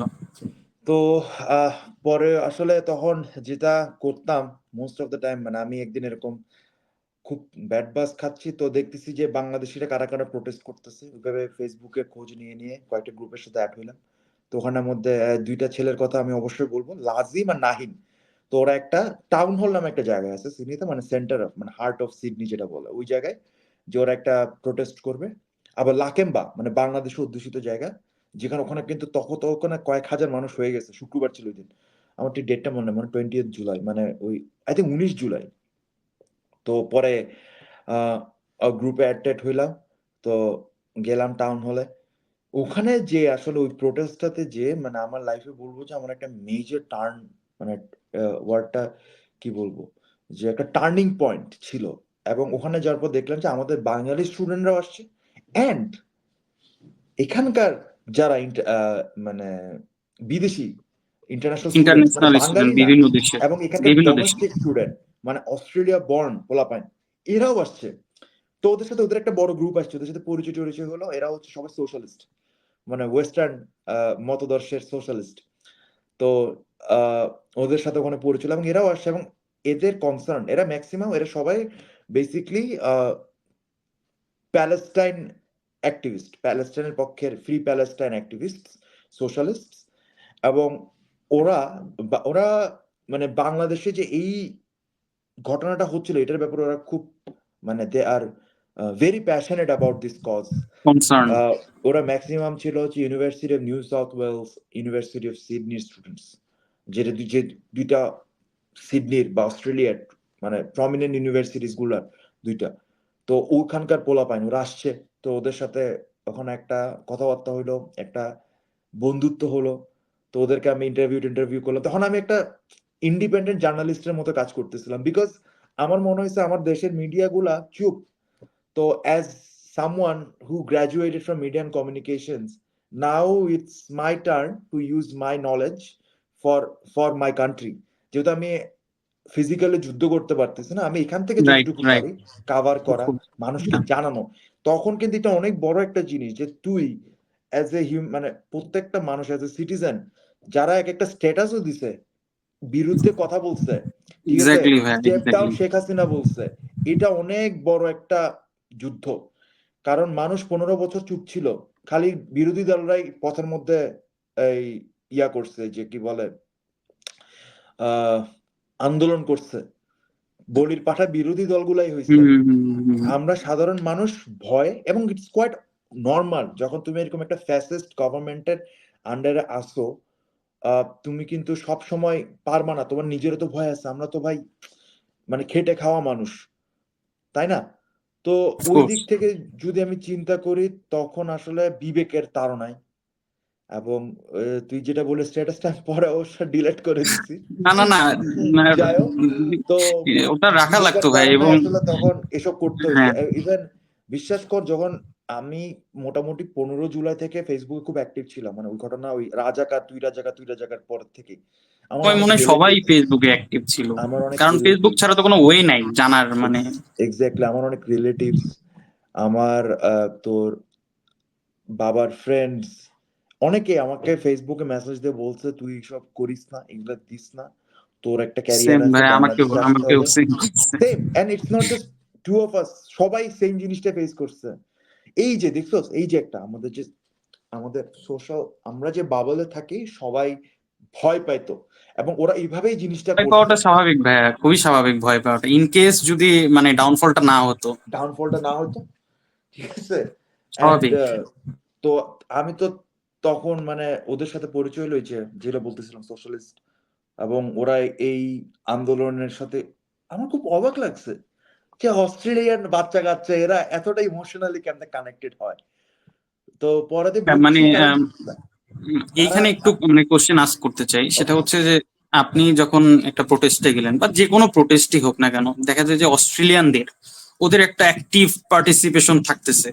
এই যে মানে এই যে একটা ক্যারেক্টারিস্টিক্স বা আপব্রিঙ্গও বলবো, এটা কি ওরা মানে স্কুলে শেখে, নাকি ওরা মানে কি বলবো, এটা ফ্যামিলি থেকে শেখে, নাকি কালচার থেকে শেখে? Very good question. আমার যেটা মনে হয়েছে, আমার যেটা পার্সোনাল অবজারভেশন এক্সপিরিয়েন্স ওদেরকে দেখে, যে এখানে আসলে জিনিসটা আহ, তোর নিজের থেকে ইন্টারেস্ট আসতে হয়। হ্যাঁ, মানে not every one is like very passionate about international affairs বা গ্লোবাল পলিটিক্স। মানে এখানে তো বললাম এখানকার সোসাইটিটা একটু ডিফারেন্ট। ছোটবেলা থেকে যে যেটা নিয়ে খুব ইন্টারেস্ট সেটাতে কাজ করে, ঠিক আছে। মানে আমাদের দেশে একটা পিয়ার প্রেশার থাকে, ফ্যামিলি প্রেশার থাকে, তোকে ডক্টর হইতে হবে, ইঞ্জিনিয়ার হইতে হবে, লয়ার হইতে হবে। এদের তো ওই জিনিসটা নাই, ওরা নিজেরা চুজ করে না ওই লাইফটা। তো এমন না যে সবাই না, ইন্টারেস্টেড। সবাই আমি না। যাদের কথা বলতেছি, হুম। ওরা বেসিকলি ধর কেউ ওই যে রিলেটেড সাবজেক্টে পড়ালেখা করতেছে, কেউ হয়তো ইন্টারন্যাশনাল রিলেশনসে পড়তেছে, হ্যাঁ, কেউ হয়তো পলিটিক্যাল সায়েন্স নিয়ে পড়তেছে। So, এই সাবজেক্ট নিয়ে যারা পড়তেছে তারা কিন্তু অটোমেটিকলি, বা ল নিয়ে পড়তেছে, দে আর ভেরি প্যাশনেট অ্যাবাউট। শুধু ল নিয়ে পড়তেছে তা না। তো এখানে আমি যাদের সাথে আমার পরিচয় হয়েছে তাদের ম্যাক্সিমাম ওরা ছিল খুব একটু, সরি এক্সকিউজ মি, মানে যেটা বললাম বাম ধরনার মানুষজন, বা লেফটিস্ট, এখানকার লেফটিস্ট। তো এবং ওরা হচ্ছে বেসিক্যালি প্যালেস্টাইনের জন্য কাজ করে। মানে প্যালেস্টাইন অ্যাকশন গ্রুপ সিডনি, মানে প্যালেস্টাইন নিয়ে কিন্তু অস্ট্রেলিয়ার সিডনি এবং শুধু অস্ট্রেলিয়া নয়, ওয়ার্ল্ডের বিভিন্ন দেশে তারা কিন্তু খুব কাজ শুধু করে। কি প্যালেস্টাইন, ইউক্রেন নিয়ে এরকম কোনো কাজ হয় না? কারণ আই এম নট ইউক্রেনও শিওর তো অ্যাবাউট যুদ্ধ হচ্ছে। দিস। ইউক্রেন, রাশিয়া নিয়ে আমি তোদের ওরকম কজ দেখি নাই। বাট প্যালেস্টাইন নিয়ে তারা শুধু প্যালেস্টাইন এবং ওয়ার্ল্ডের যে জায়গায় মানুষের উপর জুলুম হচ্ছে, সেসব জায়গা নিয়ে তারা কাজ করতেছে। তো এবং এর ওই প্রোটেস্টটা শেষ এবং ওটা আমি কভার করি। এরপরে আসার পর কয়েকদিন পর যখন উম হলো যে ইন্টারনেট শাটডাউনটা তোলা হলো। এরপর আস্তে, আস্তে 24 তারিখ, যখন 24 তারিখ মোস্ট প্রবাবলি। মোস্ট প্রবাবলি ৬ দিন ছিল। ৬ দিন। আমার মনে আছে হ্যাঁ ৬ হ্যাঁ দিন হ্যাঁ থেকে হ্যাঁ, 6 থেকে 7 দিন এরকম। ৭ দিন। প্রায় ১ উইক। তো তখন যখন ব্যাপারগুলো আসতে থাকলো, ইন্টারন্যাশনাল মিডিয়া কভার করতে থাকলো অ্যান্ড এভরিথিং। তো একদিন দেখলাম ওরা এবং হচ্ছে UNSW, University of New South Wales যে বাংলাদেশি সোসাইটি, এরা কোলাবোরেট করে একটা প্রোটেস্ট অর্গানাইজ করলো ওদের ক্যাম্পাসে। দেন দে ইনভাইটেড মি ওখানে কথা বলার জন্য, যেহেতু আমি এখানে ওদের সাথে ওইভাবে পরিচয়, এবং এদের অ্যাক্টিভিজম নিয়ে কাজ করতেছিলাম। অ্যান্ড তো পরে দিয়ে এবং দেখবে ফেসবুকের মধ্যে হচ্ছে ওই যে কেফায়া পরে প্যালেস্টাইনের ওটা পরে এক্স্যাক্টলি ছবি এক্স্যাক্টলি দিছি। এক্স্যাক্টলি, মানে ওটার এখানে রিজনটা একটা কি হচ্ছে ছিল? আমার ইমোশনের জায়গা থেকে, ঠিক আছে? আমি সিম্পল একটা বাঙালি ছেলে। আমি ওখানে প্রোটেস্টে গেছি, আমি দেখছি বিদেশি পোলাপান যারা প্যালেস্টাইনের পক্ষে কাজ করে ওগুলো হ্যাঁ, পড়েছে আপনার এসে। পাশেও একজন ছিল, আপনার পাশে একজন ছিল ওই কেফায়েটা পরা, হ্যাঁ, খেয়াল তো করছেন কি? হ্যাঁ, হ্যাঁ, হ্যাঁ, হোয়াইট কালারের ছিল। তো এক্স্যাক্টলি এক্স্যাক্টলি। এটা সবাই এটা পড়ে থাকে। তো আমার থেকে মনে হইছে ভাই, তোরা আমার মানুষের জন্য আইসা প্রোটেস্ট করিস, আমি তোদের কজের জন্য কাজ করব। আমিও প্যালেস্টাইনের জন্য কাজ করব। আমি সারা জীবনের জন্য প্যালেস্টাইনবাদী আজকের থেকে। ঠিক আছে? ভাই আমার ইমোশনটা খুবই এইখানে মানে না, very direct, relevant, very very relevant. Relevant. ঠিক আছে? হুম হুম হুম। মানে তুমি যেই হও। সো হ্যাঁ, আচ্ছা ভাইয়া, মানে যেহেতু আমরা মুভমেন্ট মুভমেন্ট নিয়ে কথা বলতেছিলাম, জুলাই মুভমেন্ট, এটাকে যদি আমরা আমাদের সেকেন্ড ইন্ডিপেন্ডেন্স বলে থাকি, আর আমাদের যেটা ফার্স্ট ইন্ডিপেন্ডেন্স ছিল সেটা হচ্ছে 1971। তো আপনার কাছে আমার একটা কোশ্চেন ছিল, সেটা হচ্ছে ভাইয়া, আহ, এই উম, জুলাই মুভমেন্টের সাথে সেকেন্ড ইন্ডিপেন্ডেন্সের সাথে আমাদের ফার্স্ট ইন্ডিপেন্ডেন্সের কি সিমিলারিটি আপনি দেখতে পান? আর মানে ডিসিমিলারিটিটা কি, মানে আপনি একটু যদি একটু কম্পারিজন করেন তাহলে একটু ভালো হয় আর কি আমাদের জন্য। ও মাই গড, ধুর, এটা কি কোয়েশ্চেন! কারণ সমস্যা না ভাই, আমিও আমি একটু নট অ্যাড করবো এক্সপার্ট। এটার সাথে। তো যেটা আমার অ্যাড করবো, আমার যে আমিও অ্যাড করবো, আমার আমার পার্সপেক্টিভও বলবো। আমি একটা কথা বলি ডিরেক্ট। আচ্ছা আমি আগে ওইটা শেষ করি। তো যার কারণে আরকি যে মানে আমিও নিজেকে সারা জীবনের জন্য একটা আসলে ওদের কাছে কৃতজ্ঞ। কারণ ওই vulnerable moment এ ওরা আমার দেশকে রিপ্রেজেন্ট করছে। আমার দেশের মানুষের জন্য কথা বলছে। আমার দেশের মানুষ, শোষিত মানুষ যারা, তাদেরকে ইভেন ওদের একটা নিউজ পেপার আছে কমিউনিস্টদের, রেড ফ্ল্যাগ, এখানে ওরা একটা নিউজ আর্টিকেলও পাবলিশ করছিল অ্যান্ড দে ইন্টারভিউড মি। প্রায় 30 মিনিটস এর মতো আমার থেকে ইন্টারভিউ নিছে তারা। অ্যান্ড ওরা এই কথা, আমার কথা শুনতেছিস? ভাই শুনতেছি, এবং ওই আমাকে তো দেখা ইন্টারভিউটা যাচ্ছে, কি, রাইট? হ্যাঁ হ্যাঁ আমাকে আপনাকে তো দেখা দেখা যাচ্ছে। যাচ্ছে, ওই ইন্টারভিউটা কি প্রকাশ হয়েছিল? আপনি যা একটা পিডিএফ দেখাইছিলেন, ওইটাই কি হ্যাঁ, ওই ইন্টারভিউ? ওইটাই সেই আর্টিকেলটা অ্যাকচুয়ালি। তো ওখানে আচ্ছা আচ্ছা, ওইটা আর্টিকেল, ওই হ্যাঁ হ্যাঁ। মানে আর্টিকেলে জাস্ট আমাকে কোট করছে। তো বাট ওরা আমাকে এটাও জিজ্ঞেস করছে যে আর ইউ কমফোর্টেবল যে তোমার নামটা এখানে দিব কিনা? কারণ আ তখন আমি বলছি, "হ্যাঁ, অফ কোর্স দিতে পারো। কোন সমস্যা নাই।" কারণ এমনিতে যা হওয়ার হয়ে গেছে। এখন মানে আসলে ওই টাইমটা না, মানে কি বলবো? নাওয়া নাই, খাওয়া নেই, রাতে ঘুম নাই। এমন একটা সিচুয়েশন ছিল। তো ওই সময় ওদের ওই ইনভলভমেন্টটা মানে অনেক I will never forget, এই আরকি।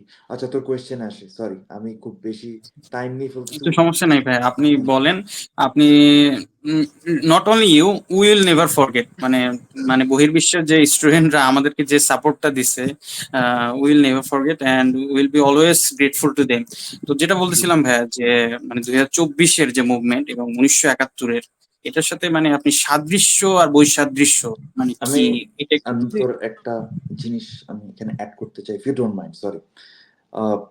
নো আমার প্রবলেম ভাইয়া, মতে বলেন। আমার মতে 24 সে স্বাধীনতাটা দ্বিতীয় স্বাধীনতা ছিল না, এটা অ্যাকচুয়ালি তৃতীয় স্বাধীনতা ছিল। কেন? 71 অফকোর্স আমাদের বাংলাদেশি ন্যাশনালিজম এবং বাংলাদেশের ভিত্তি ছিল 71, কিন্তু এরপরে আমরা যদিও 71 সালে স্বাধীন হই, আমাদের মূল স্বাধীনতাটা আসছিল আমার মনে হয় মানে সেকেন্ড স্বাধীনতা, মূল না। আহ, আমার ছোট মাথায় বা আমার যতটুকু জ্ঞান বা আমি যতটুকু বুঝছি, যতটুকু শিখছি, আমার মনে হয় আমাদের সেকেন্ড স্বাধীনতাটা ছিল আসলে 75-এর 7th অফ নভেম্বর, সিপাহী বিপ্লব, সিপাহী জনতা বিপ্লব, যেদিন সিপাহী এবং সাধারণ মানুষ কাঁধে কাঁধ মিলিয়ে একটা প্রতি বিপ্লব ঘটায়। তখনকার যে মানে সেনাপ্রধান ছিলেন, I guess Khaled Mosharraf, brigadier general. তখন জিয়াউর রহমান মনে হয়, হ্যাঁ তখন উনি বন্দী ছিলেন। তো তখন জিয়াউর যে রহমান বিপ্লব ওই সময় হচ্ছে মানে কিছু সময়ের জন্য হচ্ছে বন্দী ছিলেন, রিটায়ারমেন্টে গিয়েছিলেন। আচ্ছা হ্যাঁ আচ্ছা। মানে ওই যে খালেদ মোশাররফ তখন নিজেকে সেনাপ্রধান ঘোষণা করছিল, ওই সময়টা আমি বলবো ওই সময় যে তার ফলটা হয়। এবং এই যে মানে 24-এ তো অফকোর্স আমরা দেখছি যে সেনাবাহিনী আমাদের পাশে এসে দাঁড়াইছে, সাধারণ মানুষের এগেনস্টে তারা বেইমানি করে নাই, এবং যার কারণেই কিন্তু শেখ হাসিনার পতন হলো। 75-এও কিন্তু 7ই নভেম্বর সেম জিনিসটা হয়েছে, যেটা লাস্ট 17 বছর ধরে, আই থিঙ্ক ফ্রম 2007 বা 2008, এই সিপাহী বিপ্লব 7 নভেম্বরের ছুটি ক্যান্সেল হয়েছে, এবং এটা নিয়ে কিন্তু ফ্যাসিস্ট সরকার আমাদেরকে কিন্তু এটা নিয়ে আহ, জানতে দেওয়া হয়নি, এবং এটা নিয়ে ওইভাবে পাবলিকলি আমরা উদযাপন করিনি, যার কারণে আমরা আসলে 7th নভেম্বরের সিপাহী বিপ্লব, সিপাহী জনতা বিপ্লবের যে ট্রু এসেন্স বা যে মর্মাত্ম বা যে গুরুত্ব, সেটা আমাদের জেনারেশন আমরা শিখতে পারিনি বা জানিনি। কিন্তু আমাদের উচিত 7th নভেম্বর নিয়ে আরো বেশি কথাবার্তা বলা, আরো বেশি জানা, এবং এটাকে আবার যে একটা রাষ্ট্রীয় দিবস হিসেবে পালন করা উচিত। কারণ আহ, ওই ঘটনা, সিপাহী বিপ্লব যদি না ঘটতো, তাহলে কিন্তু মূলত আমরা আসলেই ওই সময়ে আবারও কিন্তু পরাধীন হয়ে যেতাম, এবং কোর্স অফ হিস্ট্রি কিন্তু চেঞ্জ হয়ে গেছে ওইটার কারণেই। এবং ওই পটভূমি 7 নভেম্বর, আমি বেশি কথা বলবো না, আমার জ্ঞানও অতটুকু না। 7 নভেম্বরের উপর কিন্তু বাংলাদেশের পলিটিক্সের এবং বাংলাদেশের রাষ্ট্রীয়ভাবে ইতিহাসের কিছু গুরুত্বপূর্ণ পিলার এরপরে কিন্তু 7 নভেম্বরের কারণে হয়েছে, এবং যেগুলোর জন্য আসলে দেখা যায় এদের অনেক কিছুই অ্যান্টি আওয়ামী সেন্টিমেন্ট কাজ করে, যার কারণে আওয়ামী সরকার কখনোই আমাদেরকে জানতে দেয় নাই। তাই আমি বিশ্বাস করি যে মানুষ হয়তো বলে যে 5th অফ আগস্ট দ্বিতীয় স্বাধীনতা, আমার কাছে 5th অফ আগস্ট তৃতীয় স্বাধীনতা। যদিও আমি 7 নভেম্বরও দেখিনি, 71ও দেখিনি, কিন্তু যতটুকু পড়েছি, শুনছি, জানছি, আমি আই উইল অলওয়েজ সে যে 5th অফ আগস্ট আমাদের থার্ড ইন্ডিপেন্ডেন্স বা তৃতীয় বিজয় দিবস। আচ্ছা, সাদৃশ্য যদি বলি, সেটা হচ্ছে দোনো 71 এবং 24-এর একটাই মূল মন্ত্র ছিল, সেটা হচ্ছে স্বৈরাচার পতন। এখন 71 আর 24-এর মধ্যে কিন্তু কন্টেক্সচুয়ালি অনেক ডিফারেন্স। তুই কি আমাকে দেখতেছিস বা আমার কথা হ্যাঁ, শোনা যাচ্ছে? একাত্তরে স্বৈরাচার পতন কিভাবে? 71-এর স্বৈরাচার পতন কিভাবে? 71-এর যুদ্ধটাতে একটা সবচেয়ে বড় ব্যাপার যেটা আমার মনে হয়, যে আমরা পুরো বাঙালি জাতিতে এক ছিলাম, কিন্তু যুদ্ধটা আমাদের বাঙালি জাতির এগেনস্টে না, সেটা ছিল আমাদের পশ্চিম পাকিস্তানের আগ্রাসনের এগেনস্টে। আমরা একই দেশ পাকিস্তান, দুইটা দেশ, কিন্তু দুইটা টোটালি ডিফারেন্ট, ঠিক আছে, শাসক গোষ্ঠী। এবং আমরা যারা শোষিত গোষ্ঠী ছিলাম 71 সালে, আমাদের মধ্যে কিন্তু হিউজ একটা ডিফারেন্স ছিল, ভাষাগত ডিফারেন্স, আন্ডারস্ট্যান্ডিং, পারসেপশন, সবকিছু। হয়তো আমরা ধর্মের ভিত্তিতে, কালচারও কালচার একটু অনেক ডিফারেন্স। ডিফারেন্স, হ্যাঁ। হুম তো হুম। সেটা, এবং ওখানে দেখা যায় যে আমাদেরকে যেভাবে গণহত্যা চালানো হয়েছিল, বা 71 সালের যে রিভল্টটা হয়েছিল, মানে এবং এটা কিন্তু 9 মাস ব্যাপী যুদ্ধ ছিল, দীর্ঘ সময় ধরে যুদ্ধ ছিল, ঠিক আছে। এবং আমাদের 71 না আসলে আসলে বাঙালি জাতির যে অলমোস্ট 200 ইয়ার্স এর যে পরাধীনতা, সেটা কখনোই মুক্ত হইতো না। এরপরে যে আমাদের 24 আগস্ট, সরি 24 সালের 5th। আগস্টের যে আমাদের বিপ্লব, যে স্বাধীনতা, এটা আসলে আমাদের দেশের জন্য খুব দরকার ছিল, কারণ 50 বছর হয়ে গেছিল, কিন্তু আসলে দেখা যাচ্ছে আমাদের দেশের সিস্টেম এন্ড এভরিথিং একটা চেঞ্জেস আসতেছিল না। ঘুরে ফিরে আমরা পরাধীনই ছিলাম।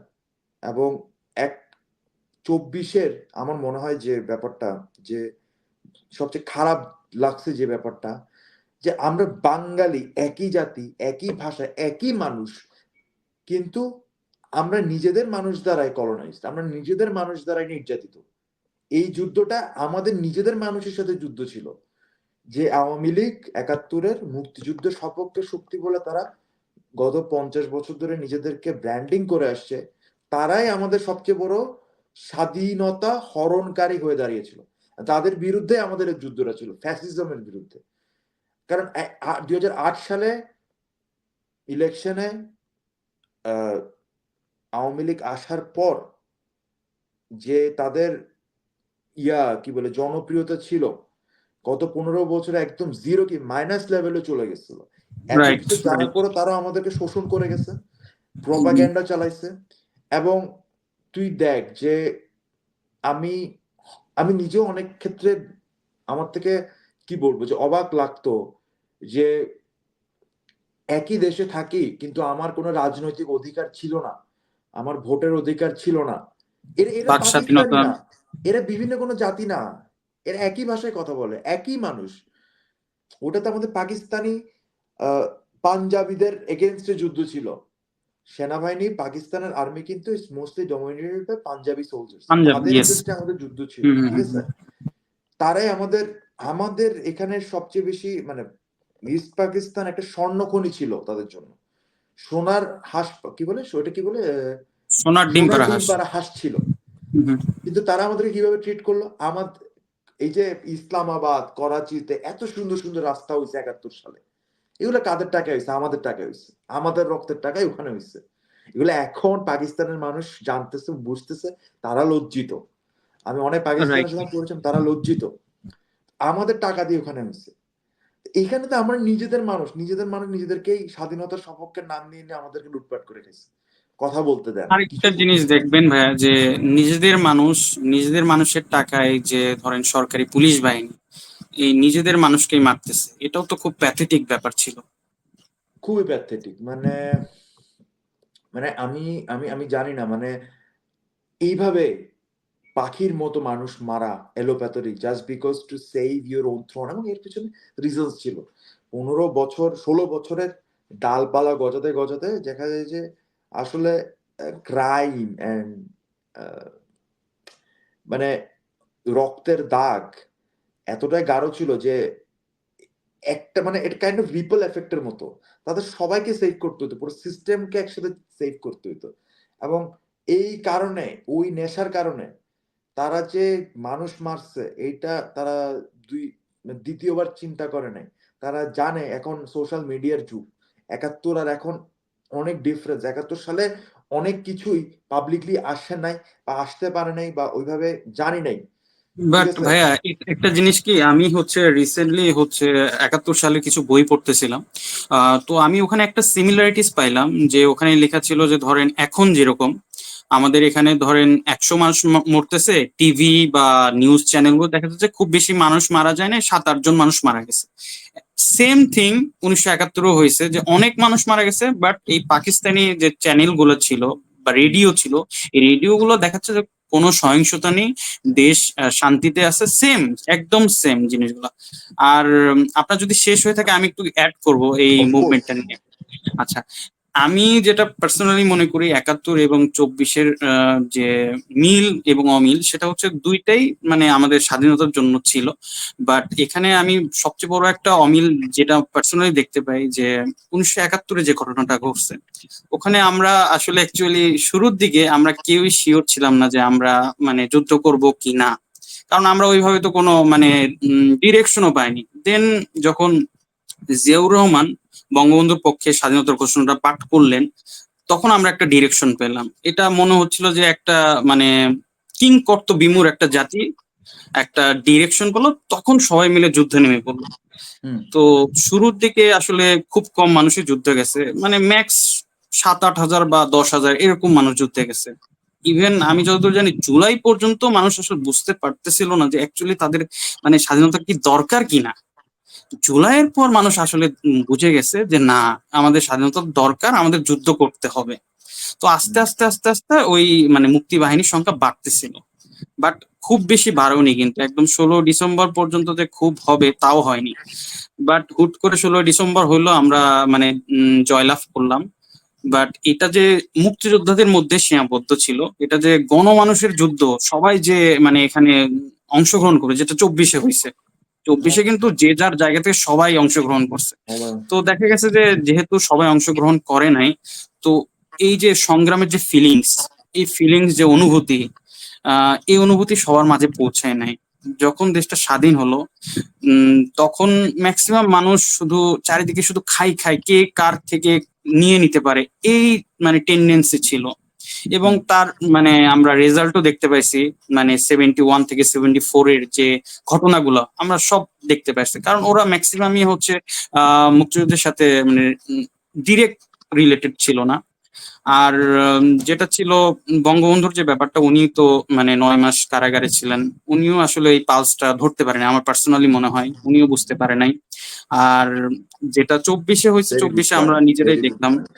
হ্যাঁ, নিজেরাই দেখলাম যে সবাই অংশগ্রহণ করছে এবং সবাই মিলে বুঝতে শিখছে যে অ্যাকচুয়ালি আমরা নিজেরাই এই সংগ্রামটা আনছি। এবং এটার সবচেয়ে বড় আমি উদাহরণ দেখতে পেলাম যে আমাদের এই সংগ্রামের পরপরই যে বন্যাটা হইলো, আপনি নিজেও দেখছেন বন্যায় হুম যে যার জায়গা থেকে সবাই গেছে, এই বাচ্চা ছেলে পর্যন্ত তার ওমরা যাওয়ার টাকাটা দিয়ে দিছে। এটা দেখার পর তো মানে আমার মধ্যে যে দেশাত্মবোধ মানে ফিল হয়েছে, এটা কখনো আগে ফিল হয় না। কারণ কি, কারণ আমরা সবাই মিলে এটা চাচ্ছিলাম।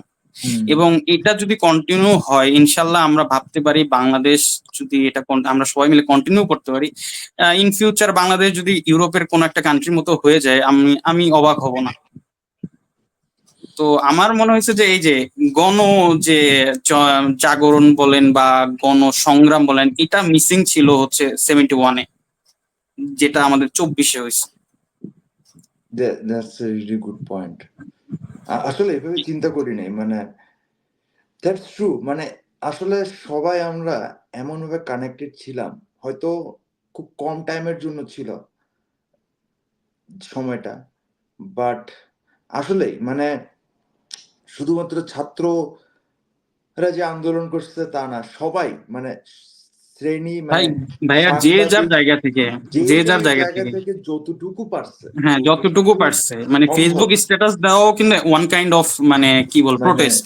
প্রোটেস্ট স্বাভাবিক, মানে আসলেই মানে এটা অ্যাকচুয়ালি। ইভেন আর অনেকে বলতেছিল, ভাই আপনি একটা জিনিস খেয়াল করবেন যে 1971 সালে কেন মানুষ রেডিওর পাশে বসে থাকতো, আমরা বসে কিন্তু সেম মানে ফেসবুক, ফেসবুকে সারাদিন ফেসবুকে দেখতাম যে কি হচ্ছে, কোথায় কি কি খবর হচ্ছে, হচ্ছে। এবং শেয়ার দিতাম কার কোন হেল্প দরকার। মানে এইরকম মানে কি বলবো, একাত্ম বোধ সবার মাঝামাঝি, যে আমরা দেশ রক্ষার জন্য যে এতটা মানুষ আমরা একসাথে হতে পারি, এরকম মানে ইউনিটি। আমি নিজেকে ভাগ্যবান মনে করতেছি, আমি 71 দেখি নাই, বাট আমি 24টা দেখতে 24 পারছি। এক্স্যাক্টলি। এমন মনে হয়, হ্যাঁ। এবং আহ মানে আন্দোলনের মানে ব্যাপারটা আসলে একেকটা রাত মানে ১,০০০ রাতের সমান মনে হচ্ছিল। মানে এক্স্যাক্টলি, মানে 1000 বছরের সেই পুরোনো রাত ১,০০০ আমার বছরের সেই পুরনো রাত মানে মনে হচ্ছে। বিশেষ করে 4 তারিখ, ভাইয়া 4 তারিখ তো আমার মানে ঘুমই হয় না, আমার মনে হয় ম্যাক্সিমাম মানুষের ঘুম হয় না 4 তারিখের মেক্সিমাম রাত্রে। মানুষের ঘুম হয় নাই। যে আর 5 তারিখে কি হবে। তুই যখন শহীদ প্রেসিডেন্ট জিয়া রহমানের যে ব্যাপারটা বললি, যে উনি যে ডিক্লারেশন দিল, একটা জিনিস চিন্তা কর। আমি জাস্ট বলি যে আমার যেটা পার্সোনালি ফিল হয়েছে 24-এর সময়ে, আসলে যখন মানুষ আর্মি নিয়ে একটা কনফিউশনে ভুগতেছিল, আমরা তো জুলকারনাইন স্যারের একটা স্ট্যাটাস দিছিল। আই থিংক জুলকারনাইন স্যারকে তো চিনিস, মানে যে হ্যাঁ হ্যাঁ, খুবই উনি বিখ্যাত তো সবাই, সাংবাদিক। Of course Sami Sami everybody knows Sami. Hmm hmm hmm Sami. Hmm. তো উনার, আমি তো উনাকেই ফলো করতাম ওই সময়, উনাকে অ্যাকচুয়ালি ফলো করতেছি যে অল দ্য প্রাইম মিনিস্টার ম্যানের পর থেকেই আল জাজিরার সেই প্রতিবেদন। উনি কিন্তু আর্মি নিয়ে একটা স্ট্যাটাস দিছিল যে আর্মির জুনিয়র অফিসাররা কাইন্ড অফ একটা হ্যাঁ। চিঠি দিচ্ছে, হুম হুম অপরাগতা হুম হুম চালাইছে, হুম হুম সামথিং হুম। লাইক। তো ওইটা যেদিন আমি দেখলাম, বিশ্বাস কর, আমার কাছে তো ওই সময় মনে হয়েছে যে আমরা স্বাধীনতা পেয়ে যাচ্ছি। কারণ আমি সাধারণ জনগণ ভাই, আমাদেরকে যখন আমার সরকার আমার এগেনস্টে, যখন আমাদের আর কোনো ওয়ে নাই, কারণ আমাদের কাছে অস্ত্র নাই ভাই, আমাদের কাছে গানস নাই। ৭১-এ আমাদের কাছে গানস ছিল পরে, কিন্তু এখন তো আমাদের কাছে গানস নাই, কিছু নাই। আমি কিভাবে এই আর্মড, আমি, তুই জানোস আমি এটাও চিন্তা করছি যে আমি মিলিটারি ট্রেনিং, আমি তো দেশে যাইতে পারবো না আর, আমি মিলিটারি ট্রেনিং নিব, আর মিলিটারি ট্রেনিং নিয়ে আমি যুদ্ধ করব, বা ওই যে মানে এরকম, মানে নানা রকম থটস আসছে, কি মানে মানে দেশকে প্রোটেক্ট করার জন্য প্রোটেক্ট যা করতে কিছু হবে করার এরকম। এবং দরকার। সেটা নট জাস্ট মি, আমার মতো লাখ লাখ এক্স্যাক্টলি, পোলাপান অনেক অনেক অনেক। হুম এটাই চিন্তা করছে। ঠিক আছে, কেন অস্ত্র হাতে নেওয়া ছাড়া তুমি কিভাবে যুদ্ধ করবা? হুম তো হুম। যেহেতু আমাদের দেশে তাহলে বাকি থাকে সবসময় সেনাবাহিনী ভাই আমরা একটা। আর 1.5 মিনিটের মতো সময় পাবো, তারপরে শেষ ও করে মাই দেবো। গড। আচ্ছা, সো শেষ করতে ইচ্ছা শর্টে করতেছে শেষ, না, বাট শেষ করতে হবে তো। শর্টে শেষ করি। আসলে 1.5 মিনিট। এই ২৪-এর গণ অভ্যুত্থানের সময় আমার মনে হয়েছে উই অ্যাকচুয়ালি নিডেড এ জিয়াউর রহমান, যে পাকিস্তানের এত বড় ডেকোরেটেড অফিসার ছিল ওই টাইমে, and he didn't give a shit about his career, and he revolted for the people of the country. ঠিক আছে, সে কিন্তু হিলালে জরত পাওয়া একজন খেতাব যোদ্ধা ছিল 1965 ওয়ার, ইন্ডিয়া পাকিস্তান ওয়ারের। হ্যাঁ, উনি পাকিস্তান মিলিটারি একাডেমির ইনস্ট্রাক্টর ছিল, পাকিস্তান গভর্নমেন্ট জব করতেছে। উনি জানে বাংলাদেশ যদি কখনো স্বাধীন না হয় তার কোর্ট মার্শাল হবে। আর একটু এত মানে খুবই মানে রিস্ক ছিল এই ঘোষণাটা, তো রিস্ক খুবই নিয়ে রিস্ক, সে খুবই রিস্ক। যখন এই ঘোষণাটা দিল, মানুষ, মানে এটা কিন্তু অনেক বড় বিষয়। ঠিক আছে, কারণ আমার আমার তখন ডিরেকশনটা মনে, ইম্পর্টেন্ট, আমার ডিরেকশনটা তখন, যতই আমি আপনি একটা অনেক সাধারণ, নাম্বার থাকেন। হুম হুম হুম। আমি তখন একজন সাধারণ মানুষ হিসেবে আমার মনে হয়েছে যে এখন হয়তো আমাদের একজন জিয়া রহমানের দরকার। মানে স্বাভাবিক, এটা এটা এখন এটা হয়তো ভারতের জন্য মানে প্রযোজ্য না, বাট বাংলাদেশ এবং পাকিস্তানের রাজনীতিতে সেনাবাহিনী অলওয়েজ একটা ইম্পর্টেন্ট ফ্যাক্টর হিসেবে কাজ করছে। তো আসলে মানে অফকোর্স। তখন মানে সেনাবাহিনীর ইনভলভমেন্টটা এবং যে মানে অ্যাসিউরেন্স, মানে যে কনফার্মেশন যে আর্মি জনতার পাশে আছে, তখনই যদি এটা মানুষ একটা বুঝে, রিলিফ, একটা রিলিফ পাওয়া গেছে রিলিফ, ভাই ওই। হ্যাঁ তখনই হ্যাঁ। কিন্তু বোঝা যায় যে আমরা স্বাধীনতা পাচ্ছি। কারণ তখন আর্মি ছাড়া আমাদেরকে কে বাঁচাবে? একদম সিম্পল সাইকোলজি অফ সাধারণ মানুষ, যে আমাকে মারতেছে, ঠিক আছে, আমার সাথে সহযোদ্ধারা, সে ছাত্র জনতা হোক, সে বিরোধী দলের হোক, সে বিএনপি হোক, সে জামাত শিবির হোক, সে বাম হোক, ঠিক আছে, তাদের কাছে তো অস্ত্র নাই, তারাও মায়ের খাইতেছে, আমিও মায়ের খাইতেছি, তা আমাদেরকে বাঁচাবে কে? আমি। তো আসলেই অ্যাকচুয়ালি জিয়া রহমান ওই সময়, এবং তার কারণে মানুষ এই জন্য তাকে ভালোবাসছে। ঠিক আছে, এবং না তিনি, উনি, আমি মানে ওনার মানে প্রেসিডেন্টের আগের লাইফটাকে আমি কিছু বলবো না।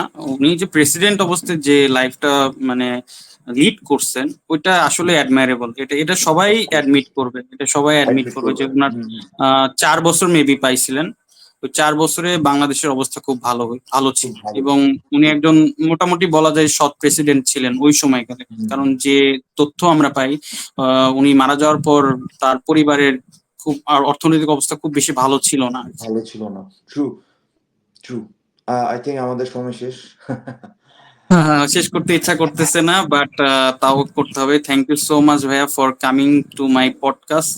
ইট was very very insightful session, অনেক কিছু সম্বন্ধে জানতে পারলাম। অ্যান্ড আমার মনে হয়েছে আমার জানার পরিধিটা আরো বেড়ে গেল, এবং আরো তৃষ্ণা থেকে গেল ভাই। মানে মনে হচ্ছে যে অতৃপ্ত বাসনা, মানে মানে একটা হুমায়ুন আহমেদের লেখা যেটাকে বলা হয় কি সামডে ইনশাল্লাহ আবার অন্য কোনো টপিকে যদি আপনার সাথে অন্য কথা টপিক বলতে পারি তাহলে আজকেরটা তো অবশ্যই আমাদের খুবই একটা ভালো লাগবে। হুম হুম হুম জি খুব হ্যাঁ ভালো লাগবে তো। সরি আমি বারবার ইন্টারাপ্ট করতেছি তোকে। না না সমস্যা নাই ইটস ওকে ভাই, বলেন কি বলতে চাচ্ছেন ও আজকেরটা। না না না মানে হচ্ছে আজকেরটা তো আজকের এই পডকাস্টটা তো একদম অল অন এ সাডেন হ্যাঁ হ্যাঁ আসলে আমরা সমস্যা কিছু নাই। ডিসাইড করি না এরকম। না না মানে সো ইটস ইনফর্মাল ভাই, আমার পডকাস্টটাই ভেরি ইনফর্মাল, এখানে যতটা এক্স্যাক্টলি। ইনফর্মাল থাকা যায়। So and thanks to you Sabbir, this is a very good hmm, initiative. ভাইয়া আসলে ইভেন আই অলসো এনজয়েড, অনেক কিছু জানলাম, অনেক কিছু শিখছি তোর ইটস থেকে মাই প্লেজার এবং ভাই, ইটস শিখে মাই যাচ্ছি প্লেজার। প্রতিনিয়ত। অফ কোর্স মানে এবং we are yeah learning. True true true true true এবং তোর জন্য অনেক থ্যাংক শুভকামনা থাকলো ইনশাআল্লাহ। Thank you so